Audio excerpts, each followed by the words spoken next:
హిందూ సత్ప్రియ బాంధవులారా, మీకందరికీ నా హృదయపూర్వక నమస్కారములు.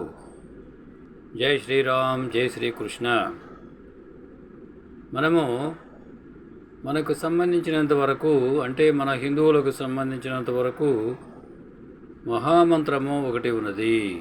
ఆ మహామంత్రాన్ని మనమందరము పఠించవలసి ఉన్నది, కీర్తించవలసి ఉన్నది. అదేమిటంటే, జై భగవద్గీత, జై జై శ్రీ భగవద్గీత, జై భగవద్గీత, జై జై శ్రీ భగవద్గీత.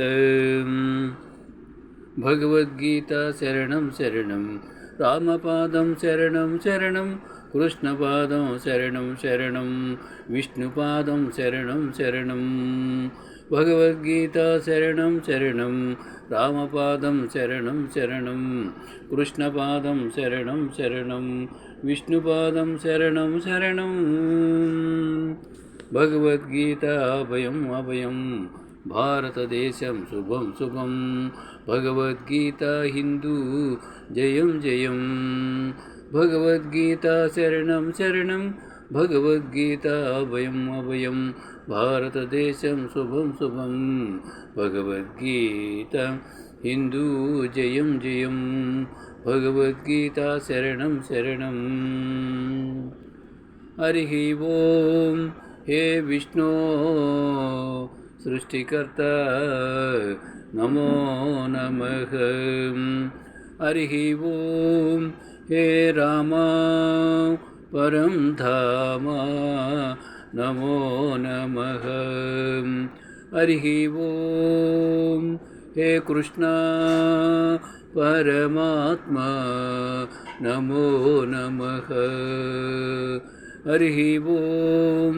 హే విష్ణు సర్వేశ్వర, నమో నమః.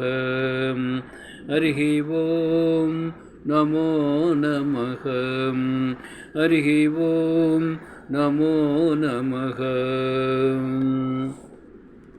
అనేటువంటి ఈ మహామంత్రము 122 అక్షరాలు కలిగి ఉన్నది.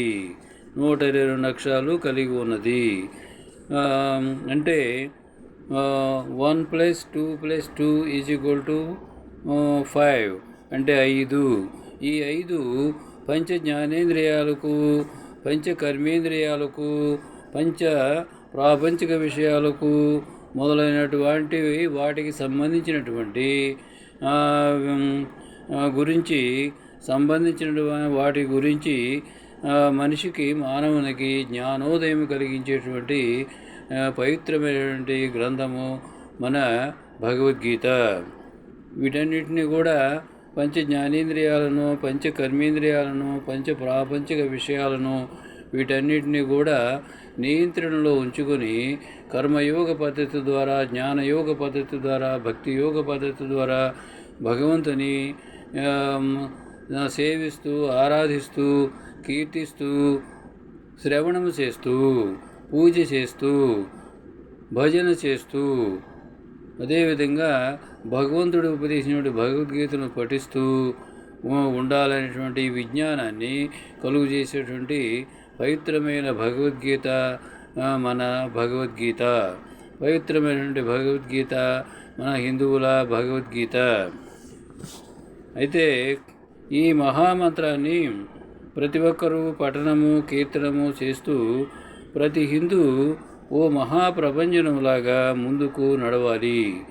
ప్రతివారు, పిల్లలు, పెద్దలు అందరూ భగవద్గీతను చేతపట్టుకుని మన దేవాలయానికి వెళ్ళి ఈ కీర్తన పాడుతూ ఉండాలి. ఇంట్లోనూ పాడుతూ ఉండాలి. పిల్లలకు బాగా నేర్పుతూ ఉండాలి. అదేవిధంగా భగవంతుని గురించి భగవద్గీత ప్రతి ఇంట్లోనూ పఠిస్తూ, పిల్లలకు శ్రవణము చేస్తూ, మన హిందువుల యొక్క ఐక్యతను చాటుకుంటూ, మన హిందువులందరము ఏకత్రాటిపై ఉంటే మనకు, మన పిల్లలకు సురక్షితంగా ఉంటుంది అనేటువంటి ఆలోచన కలిగి ఉండి భగవద్గీతను మనము మన పిల్లలకు ముఖ్యంగా చిన్నప్పటి నుండే భగవద్గీతను నేర్పుతూ ఉండాలి. అనేది మనమందరము గ్రహించవలసి ఉన్నది. ఈ విధంగా మనము వింటూ ఉంటే కఠోర దీక్షాబద్ధులమై అపర భగీరథులమై మనము దీక్ష వహించి మనమందరము కూడా ఐకమత్యంగా ఏకత్రాటిపై మనము ఉంటే పరమతాల పీడను వదిలించుకుంటాము, వాటికి చరమగీతం పాడతాము. మన భారతదేశాన్ని, మన హిందూ సమాజాన్ని రక్షించుకుంటాము. ఇది ప్రతి హిందువు యొక్క బాధ్యత అవ్వాలి. ఆ విధంగా మనము నడుచుకుందాము అని ప్రతిజ్ఞ చేద్దాము.